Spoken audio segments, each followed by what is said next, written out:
Alright दोस्तों, the beginning after the end के 29th part में सभी लोगों का स्वागत है। पिछले पार्ट में अपन लोगों ने देखा आर्ट ल्यूकस की वाट लगा के रख देता है और वो सब याद करके भाई अभी तक मजा आ रहा है। लेकिन अब आर्ट के सामने एक और बहुत ही बड़ी प्रॉब्लम खड़ी हो चुकी है, जो कि है ल्यूकस का बड़ा भाई लांस बेरन। इस वाले वीडियो के बिल्कुल ही स्टार्टिंग में अपन देखते हैं जैसे ही बेरन की एंट्री होती है और वो अपने भाई की ऐसी हालत देखता है, बेरन एकदम से ही आउट ऑफ कंट्रोल चला जाता है और सिल्वी के ऊपर हमला कर देता है। अटैक का इम्पैक्ट कुछ ज्यादा ही ताकतवर होता है, इस कारण से आर्ट भी पीछे गिरने लग जाता है। तभी अपन देखते हैं बेरन के हमले से सिल्वी बाल बाल बच चुकी होती है और वो हमला कर देती है तीनों लांसेस की तरफ। इतने में ही आर्ट कहता है सिल्वी नहीं, तुम्हें उन लोगों से फाइट नहीं करनी है। आर्ट के इतना कहते ही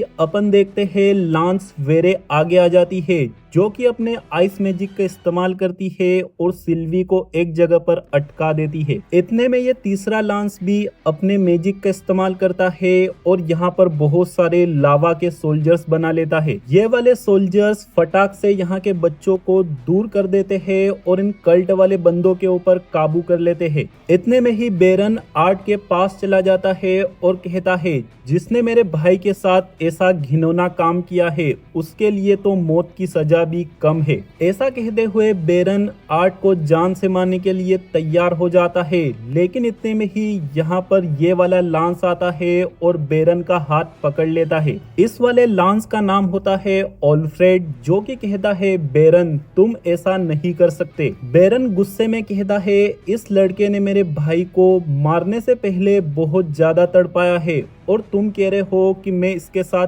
कुछ नहीं कर सकता। क्या तुम भी मेरा सामना करना चाहते हो? ऐसा सुनकर ऑल्फ्रेड कहता है, इस लड़के ने तुम्हारे ब्रदर के हाथों यहाँ पर मौजूद लोगों की जान बचाई है और अपनी जबान संभाल कर बात करो। बेरन कहता है, ऑल्फ्रेड मेरे सब्र को टेस्ट मत करो और मैं बकवास सुनने के बिल्कुल भी मूड में नहीं हूँ। मेरे भाई ने मेरे सामने जान गंवाई है और मैं उसके किलर को उसकी भरपाई कराना चाहता हूँ। ऐसा कहते हुए बेरन दोबारा से आगे बढ़ने लग जाता है, लेकिन ऑल्फ्रेड अपने दो सोल्जर्स की मदद से बेरन को रोक लेता है। यह देखकर बेरन को बहुत ज्यादा गुस्सा आ जाता है और वो ऑल्फ्रेड के दोनों सोल्जर्स को खत्म कर देता है। जैसे ही बेरन अपना अटैक रेडी करता है आर्ट को जान से मारने के लिए, यहाँ पर लांस वेरे आ जाती है, जो कि बेरन को पूरी तरीके से अटका देती है। वेरे कहती है, बेरन इस बात का डिसीजन तुम नहीं ले सकते,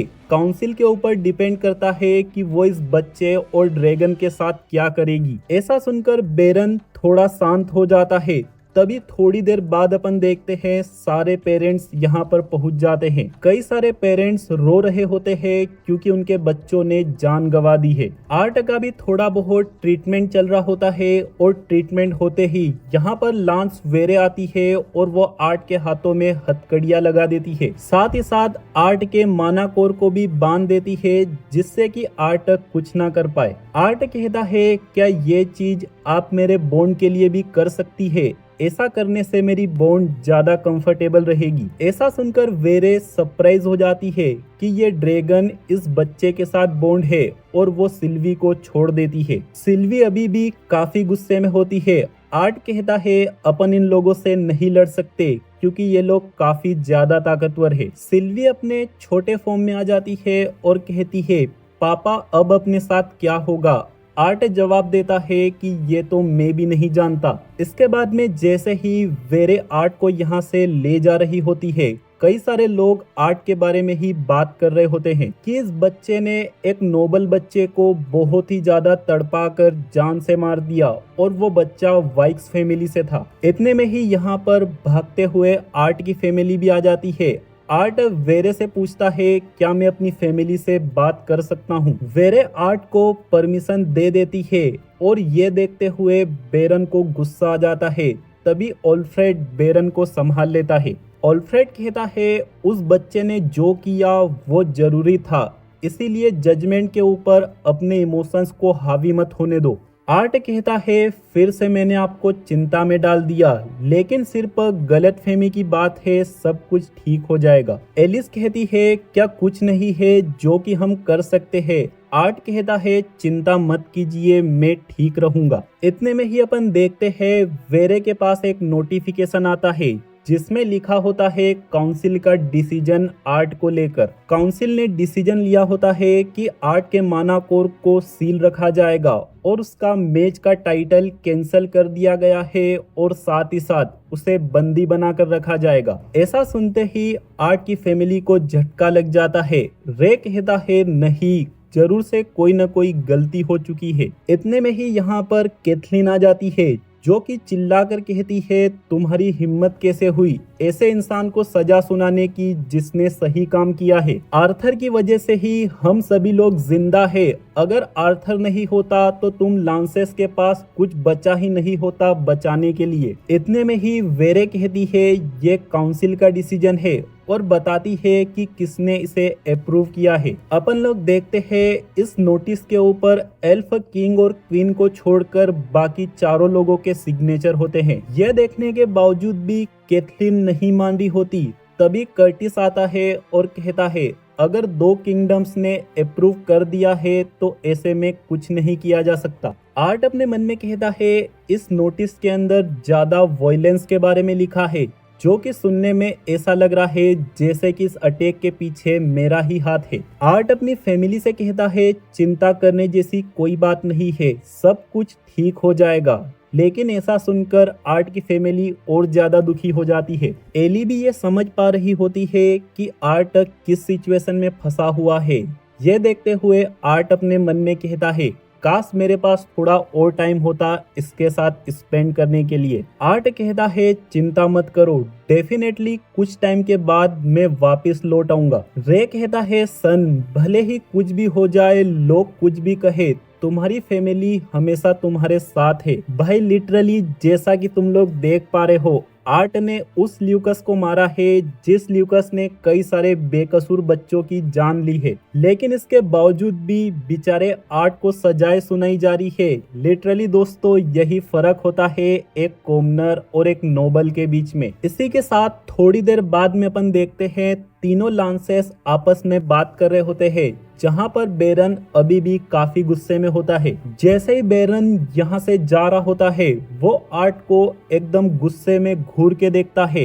इसके बाद में बेरन ल्यूकस की बॉडी को उठाता है और यहाँ से चला जाता है। बचे हुए दो लांसेस आर्ट और सिल्वी को यहाँ से ले जाने लगते हैं काउंसिल के पास। सीन शिफ्ट होता है और अपन वाइक्स हाउस को देखते हैं जहाँ पर बेरन बहुत गुस्से के साथ एंट्री लेता है।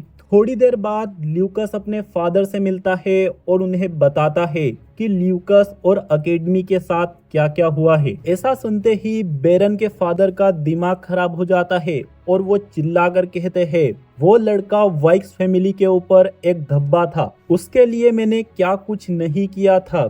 बेस्ट ट्यूटर और बहुत सारे माना बीस्ट, बहुत सारे एलिक्सर, सब कुछ ही बर्बाद हो गए और तुम फेल हो चुके हो। तुमने वाइक्स फैमिली का बदला नहीं लिया है, इसीलिए तुम यहाँ पर क्या करने आए हो। तुम मेरा टाइम बर्बाद करने के लिए उस बेवकूफ की बॉडी को यहाँ पर ले आए हो। ऐसा कहते हुए बेरन के फादर बेरन के ऊपर हाथ उठा देते हैं, लेकिन बेरन अपने फादर का हाथ पकड़ लेता है और कहता है फादर तमीज से, मैं अभी भी एक लांस हूँ। बेरन के फादर कहते हैं हाँ मुझे पता है, आखिर लांस बनने के बाद से तुम इतने घमंडी जो हो गए हो। एक बात को हमेशा ही तुम्हारे दिमाग में रखना, तुम लांस इसीलिए हो क्योंकि तुम एक वाइक्स हो। इसके बाद में बेरन के फादर एक मैसेज लिखवाते हैं काउंसिल को भेजने के लिए। बेरन के फादर ने लिखवाया होता है कि ल्यूकस ने जो कुछ भी किया था उसे ड्रेन्यू ने डराया धमकाया था वो सब करने के लिए, और साथ ही साथ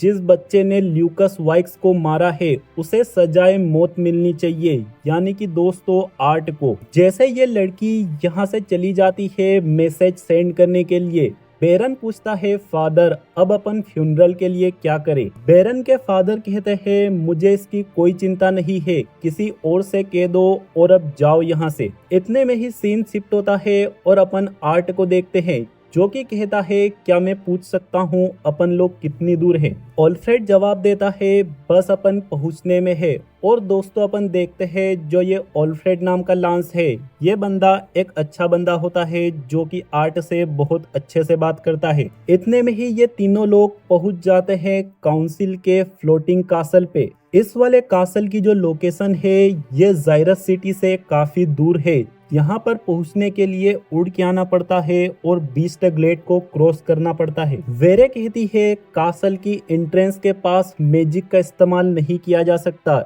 इसीलिए अपन लोगों को पैदल ही जाना होगा। इसी के साथ ये दोनों लांस आर्ट को डायरेक्ट काउंसिल के सामने लेके चले जाते हैं, जहां पर तीनों किंग्स और तीनों क्वींस मौजूद होती है। जैसे ही आर्ट इन लोगों को सल्यूट करने लगता है, इतने में ही ड्वार्फ किंग चिल्लाकर कहता है तुम्हें क्या लगता है तुम लांसेस के बराबर हो क्या? सैल्यूट करने के लिए कम से कम तुम्हें घुटने के बल झुकना होगा। आर्ट एल्फ किंग और क्वीन की तरफ देखता है जो कि इशारे से कहते हैं ये जैसा कह रहे हैं वैसा कर दो। आर्ट झुक के कहता है मेजिस्टीज मुझे माफ कर दीजिए, मुझे समझ नहीं है रॉयल्टी के सामने कैसा बिहेव किया जाता है। एल्फ किंग कहते हैं आर्थर सबसे पहले मैं तुम्हें एक फादर के तौर पर थैंक्स कहना चाहता हूँ। एल्फ किंग के इतना कहते ही ड्वार्फ किंग बात को काटते हुए कहता है अपन इस कॉन्टिनेंट के लीडर्स है, कोई फादर्स नहीं। ड्वार्फ क्वीन कहती है इस लड़के ने उसके क्लासमेट को तड़पा कर जान से मारा है, मुझे नहीं लगता कि इसे थैंक्स कहना जरूरी है।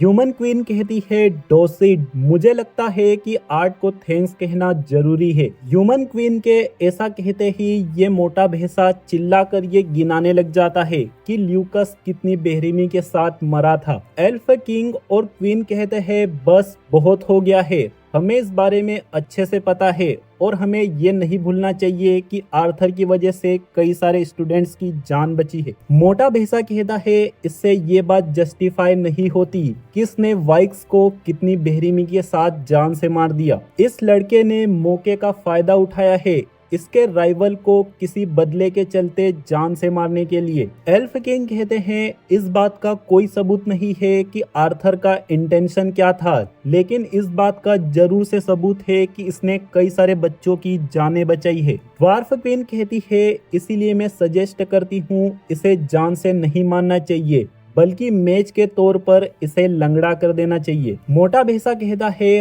हाँ बिल्कुल, ये लड़का खतरनाक है, क्या भरोसा इसके पेट ड्रैगन के साथ मिलकर ये अपन लोगों के खिलाफ दुश्मन बना ले। दोस्तों यहाँ पर सिचुएशन कुछ इस तरीके की क्रिएट हो चुकी है कि ये मोटा भैंसा और भैंस ये दोनों चाहते हैं आर्ट के साथ ऐसा कुछ कर दिया जाए जिससे कि वो कभी भी मेज ना बन पाए और सिल्वी को जान से मार दिया जाए। एल्फ किंग और क्वीन पूरी तरीके से इसके खिलाफ में है और जो ह्यूमन किंग और क्वीन है ये दोनों पक्षों में अपना 50-50 सहमति दे रहे हैं। ह्यूमन क्वीन कोशिश कर रही होती है आर्ट के फेवर में बात करने की, लेकिन ह्यूमन क्वीन को भी ह्यूमन किंग की तरह सोचना पड़ रहा है मजबूरी में। इसी बात को लेकर इस भैंसे और एल्फ किंग के बीच में झगड़ा हो जाता है। भैंसा चिल्लाकर कहता है एल्फ तुम यहाँ पर बैठे हो, इसका मतलब ये नहीं है कि तुम मेरे बराबरी के हो। क्या तुम्हें याद दिलाना पड़ेगा कि तुम्हारी नाकाबिलियत के चलते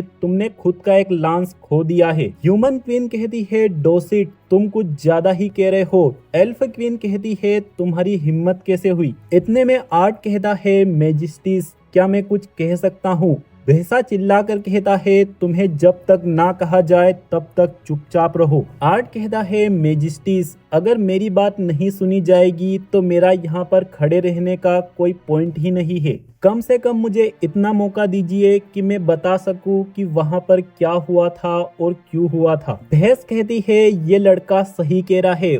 और दोस्तों अगर भैंस की बात सुनकर तुम्हें ऐसा लगता है कि ये आर्थर की बात सुनना चाहती है तो ना मुन्ना ना। भैंस कहती है ये लड़का सही कह रहा है, आखिर एक कैदी का यहाँ पर क्या काम। ऑल्फ्रेड इसे ले जाओ और ले जाकर लॉक कर दो। एल्फ किंग कहते हैं डोसिट ग्लोडेरा ये काउंसिल तुम्हारी नहीं है जो कि तुम ऑर्डर देते फिर रहे हो। ऐसा कहते हुए एल्फ किंग आया को आगे कर देते हैं। भैंसा चिल्लाकर कहता है एल्फ पीछे रहो, भूलने की जरूरत नहीं है तुम्हारे पास सिर्फ एक ही लांस बचा है। ऐसा सुनकर एल्फ किंग मजबूरी में शांत हो जाते हैं और आया को पीछे कर देते हैं और ऑल्फ्रेड आर्थर को लेकर चला जाता है और बंद कर देता है। यहाँ पर काफी ज्यादा अंधेरा होता है, इसी कारण से ऑल्फ्रेड कहता है बच्चे हम लोग टाइम टाइम पर यहाँ पर आते रहेंगे। जैसे ही ऑल्फ्रेड आर्थर को इतना कहकर यहाँ से चला जाता है, भाई साहब अपन लोग सुनते हैं डायरेक्टर सिंथिया की आवाज जो कि कहती है आर्थर क्या ये तुम हो। और दोस्तों ये आवाज आ रही होती है बगल वाले शेल्फ यानी कि जेल में से ही। आर्ट डायरेक्टर सिंथिया की आवाज सुनकर बहुत ही हैरान हो जाता है और उसे पता चलता है कि डायरेक्टर सिंथिया कई दिनों से यहीं पर बंद है। अब दोस्तों यहाँ पर सिचुएशन ने कुछ अलग ही मोड़ ले लिया है और हैरानी की बात यह है कि आखिर डायरेक्टर यहाँ पे कैसे पहुंच गई। दोस्तों इस वाले वीडियो में मेरा सबसे ज्यादा दिमाग खराब हुआ है ड्वार्फ किंग और क्वीन के ऊपर। भाई क्या ही तो एकदम अजीबी खोपड़ी के लोग हैं, कहीं बचपन में गिर विर तो नहीं गए थे सिर के बल। वैसे दोस्तों आज वाला ये वीडियो छोटा है क्योंकि मैं कोशिश करने वाला हूँ हर रोज अपलोड करने की, इसीलिए सारे भाई रोज ही 2-4 कमेंट याद से छोड़ दिया करो। क्योंकि दोस्तों अगर मेरे को ऑडियंस एक्टिव नहीं दिखती तो फिर वीडियो बनाने में उतना मजा भी नहीं आता। इसीलिए सारे के सारे भाई लोग वीडियो को लाइक कर देना और चैनल को सब्सक्राइब करके बेल आइकन को ऑल पे सिलेक्ट कर देना। मिलते हैं बहुत ही जल्द अगले वीडियो में। Bye bye.